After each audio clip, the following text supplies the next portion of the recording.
Chers téléspectateurs, bienvenue sur Africa 24. La province du Lualaba, en République démocratique du Congo, encore appelée la capitale mondiale du cobalt, est le poumon économique du pays. Pourtant, la pauvreté y persiste. Un réel paradoxe d'ailleurs. Nous recevons dans ce présent numéro de décryptage M. Richard Mouillet. Il est le gouverneur de cette province en République démocratique du Congo. Vous êtes à la tête d'une province qui est le poumon de l'économie nationale avec une pauvreté qui y persiste. Comment expliquez-vous ce paradoxe? Les mines sont gérées à deux niveaux. Il y a la grande mine où l'industrie minière se gère au niveau national. Cette embellie a beaucoup plus d'impact à ce niveau-là. Mais il y a aussi la petite mine que nous gérons au niveau de la province, l'exploitation minière artisanale, qui n'est pas à négliger parce qu'elle participe quand même à hauteur de 20% aux exportations. Et donc il y a un effort à faire. Le paradoxe est énorme. Le chef de l'État l'a dit, d'une part l'immensité des richesses, d'autre part la pauvreté. Et je viens de l'itinérance, quand on parle de la pauvreté, ce n'est pas dans la ville d'écologie, mais il faut aller dans les territoires pour sentir et vivre cette pauvreté. C'est terrible. Des sociétés minières font des bénéfices et affirment aussi qu'elles s'acquittent de leurs devoirs. Pourtant, le pays semble ne pas profiter de cette embellie. À quel niveau se situe le blocage? Je crois que nous ne devons pas être distraits. Le gouvernement de la République a initié beaucoup d'actions à la recherche des équilibres, toujours pour tenter de rendre justice à ces communautés qui vivent dans les espaces miniers et à toute la population du Congo, parce que ce sont les ressources nationales. Je me rappelle qu'il y a eu un effort à travers la révisitation des contrats miniers, parce qu'on s'est rendu compte que les contrats qu'on avait lancés, pour la plupart, étaient léonins. Pourquoi léonins? Est-ce que ceux qui ont négocié ont été corrompus? Est-ce que c'est une dose d'amateurisme, comme c'était la première fois qu'on négociait de tels contrats? Moi, j'ai tendance à me pencher sur la deuxième raison. Je crois qu'il y a une petite dose d'amateurisme.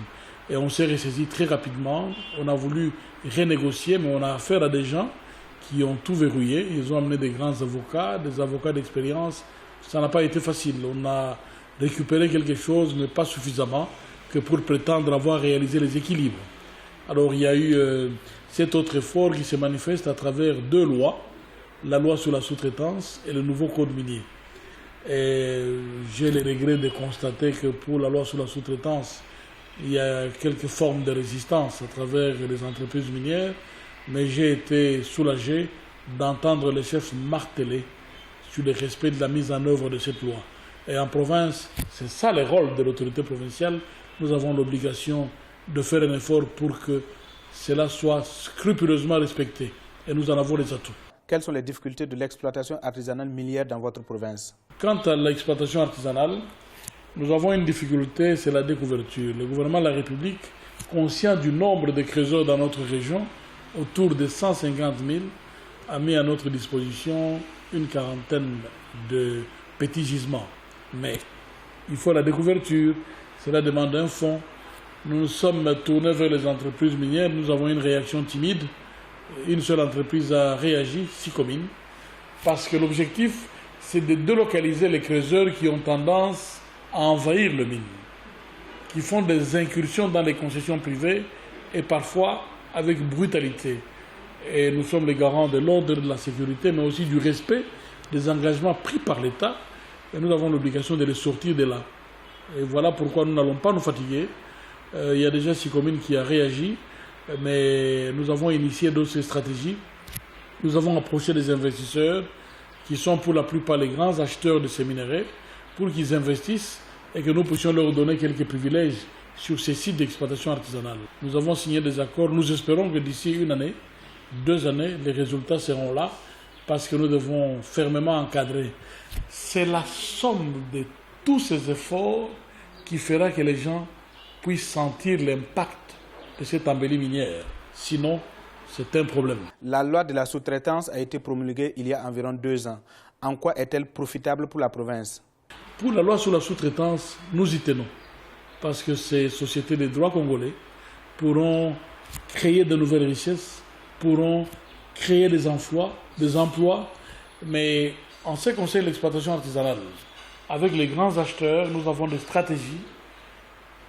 Grâce à certaines taxes et certaines dividendes, nous investissons dans la transformation de la région par la réhabilitation des infrastructures la construction de nouvelles infrastructures, la réhabilitation, la modernisation des routes. Et à l'intérieur, nous réhabilitons, nous construisons des bâtiments et nous avons imaginé une nouvelle stratégie.